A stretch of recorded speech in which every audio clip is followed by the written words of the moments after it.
आपको वचन सिखाना चाहता हूँ और मैं चाहता हूँ आप ध्यान धरकर वचन सुनना। Today I want to teach you the word and I want you to hear the word intently. ठीक है, डिस्ट्रैक्ट मत होने देना अपने आप को, Do not be distracted. क्योंकि एक गड़बड़ी है मसीह की देह में। मैं आज उसके बारे में बात करना चाहता हूँ। एक इम्बैलेंस है। There is an imbalance in the body of Christ that I want to address today. क्यों कई मसीह लोग आज बीमार हैं? Why many believers are sick today. आप देखते हो Many people come. हाँ,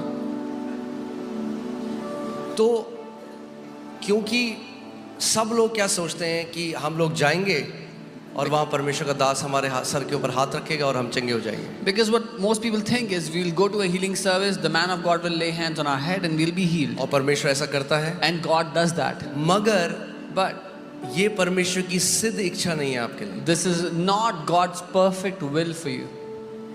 ओके, ध्यान से मेरी बात सुनिएगा आज आप। Hear me carefully. चाहे Today. जो लोग पीछे भी हैं, ध्यान से Even सुनो the आज। people at the back, hear carefully.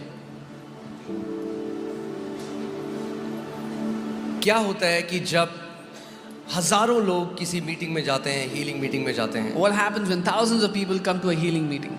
बहुत सारे लोग चंगे होते हैं, Many people get healed. But कुछ ऐसे भी होते हैं जिनको चंगाई नहीं मिलती But there are some that do not get healed. और वो वापस चले जाते हैं ये सोचते हुए कि ये परमेश्वर की इच्छा नहीं थी कि मैं चंगा हूँ। And they go back thinking that this was not God's will that I be healed.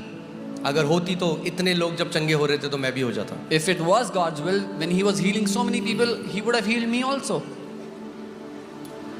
क्योंकि कई मसीह लोग नहीं समझते उस सिद्धांत को जिसके द्वारा परमेश्वर का राज्य कार्य करता है। Because many believers do not understand the principles by which the kingdom of God works. जब अमरजीत यहाँ पे आया था, नहीं आया आज। जब अमरजीत यहाँ पे आया था उसको HIV एड्स था।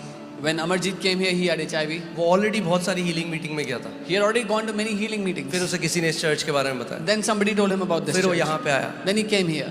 फिर वो मेरे पास आया। Then he came उसने to कहा me. मैं मरना नहीं चाहता। He said, I don't want to die. सी अगर वो भी एक मीटिंग में जाता और जब वो गया तो उसकी रिपोर्ट्स बिल्कुल वैसी थी।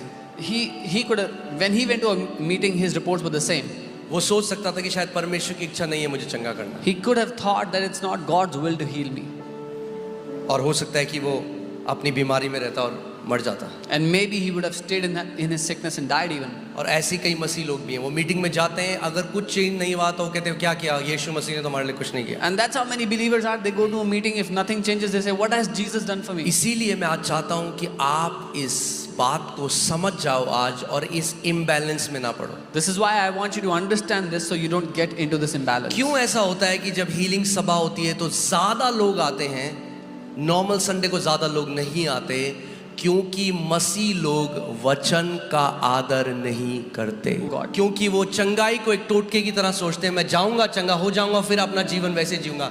आप हील तो हो सकते हो हीलिंग सर्विस में आके, मगर अगर जयवंत जीवन जीना है तो वचन का आदर करना सीखना पड़ेगा। केवल चंगा होना उद्देश्य नहीं है। Only being healed is not the aim. मसीह यीशु की जय में चलना, उसके अधिकार में चलना, एक राजा की तरह प्रभुता करना, ये उद्देश्य है। Do आमेन।